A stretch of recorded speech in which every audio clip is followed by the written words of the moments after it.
ఇదే విషయానికి సంబంధించి తేజస్వి మాట్లాడుతున్నారు, లైవ్ చూద్దాం. ही भारत विरोधी और हिंदू विरोधी नीतियां अनुसार कर रहे हैं. राम मंदिर के ऊपर मजा करना, हिंदू देवताओं के ऊपर मजाक उड़ाना,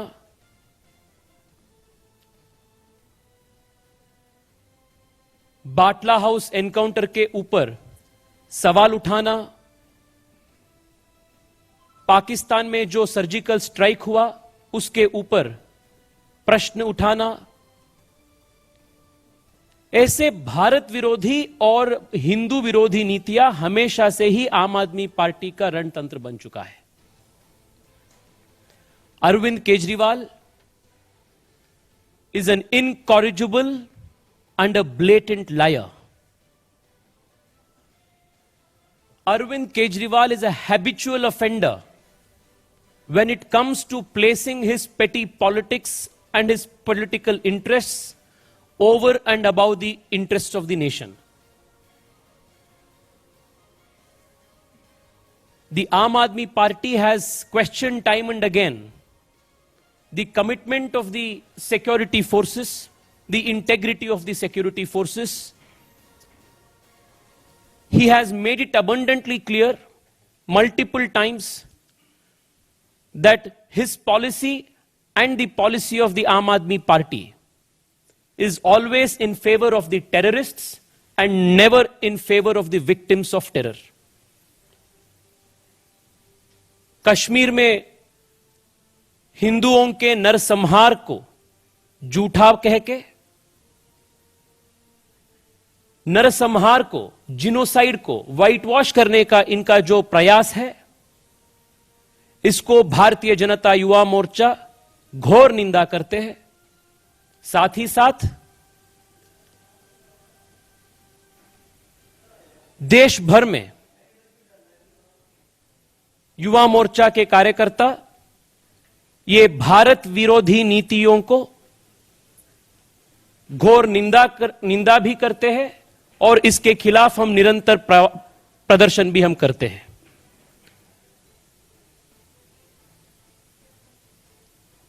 साथियों, the attempt to whitewash a genocide is an injustice on a civilization.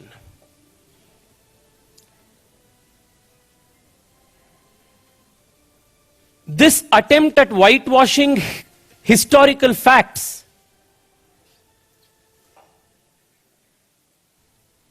is a time-tested tactic of urban Naxals. And Arvind Kejriwal has called himself to be a proud urban Naxal.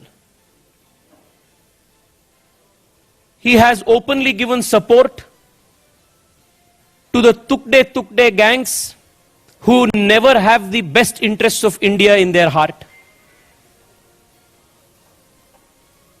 This protest is not against or in favor of a particular movie. This is not in reaction to a particular statement regarding a particular movie. This is not regarding Kashmir Files. But this protest is against the bigotry, the inhuman mindset of Kejriwal, which denies a genocide, which mocks the Hindu genocide that took place in Kashmir. फिर एक बार युवा मोर्चा की ओर से, देश के सभी युवाओं की ओर से भारतीय जनता युवा मोर्चा बेशर्त अपॉलॉजी हम मांग रहे हैं केजरीवाल जी से, और जब तक वो माफी नहीं मांगेगा तब तक युवा मोर्चा की लड़ाई जारी रहेगा.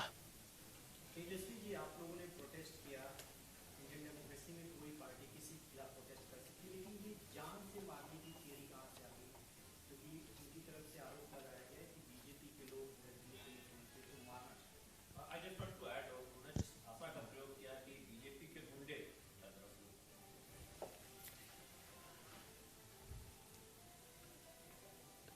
मनीष सिसोदिया जी का एक सपना है जिसमें शायद उनके सपने ऐसे ही आता रहता है। ये अरविंद केजरीवाल जी के बयान के खिलाफ हमारा प्रदर्शन था। हम चाहते थे कि हम वो वहां जाए, उनसे मिले और हमारा जो आक्रोश है, देश के सभी युवाओं का जो आक्रोश है, उसको शांतिपूर्ण तरीके से, संवैधानिक रूप से हम प्रकट करना चाहते थे। पुलिस ने हम सबको रोकने का प्रयास किया। वाटर कैनन्स भी युवा मोर्चा की कार्यकर्ताओं के ऊपर उन्होंने वाटर कैनन का भी, पानी का बौछार भी उन्होंने इस्तेमाल किया। उसके बावजूद भी युवा मोर्चा के कार्यकर्ता लोग बैरिकेड सामने करके, बैरिकेड को क्रॉस करके हम उनके घर के पास चले गए। We wanted to peacefully meet him, we wanted to express in a constitutional way, democratic way our anguish. This whole comment of Manish Sisodia that this was an attempt to assassinate can only be described as hysterical and is only a figment of Manish Sisodia's imagination. And I draw strong exception to him referring to the Bharatiya Janata Yuva Morcha Karyakartas as Gunda. Manish Sisodia ji, आप किससे बात कर रहे हो? मैं बेंगलोर से एक सांसद हूं, डेमोक्रेटिकली इलेक्टेड सांसद हूं, और मेरे साथ आज इस प्रदर्शन में दार्जिलिंग से जनप्रिय सांसद, डेमोक्रेटिकली इलेक्टेड सांसद राजू बिस्टा जी थे। डेमोक्रेटिकली इलेक्टेड एमपीज को आप गुंडे कह रहे हो? Is this your commitment to democracy? और जो भारतीय जनता युवा मोर्चा के कार्यकर्ता दिल्ली के जो हमारे प्रदेश अध्यक्ष है, गरीब दलित परिवार से आते हैं, उनके नेतृत्व में हम गए थे, उनको आप गुंडा कह रहे हो आज? ये देश के युवाओं के प्रति अपमान है। And the young of this country will teach you a very, very costly political lesson when you face elections. किसको आप गुंडा कह रहे हो? 20 लाख लोग हमको वोट देके चुन के भेजे हैं पार्लियामेंट में, और हम आप जैसे पार्लियामेंट में या असेंबली में किसी एक समाज का खून के ऊपर हंसा नहीं व्यक्त करने के लिए गए हैं। We are responsible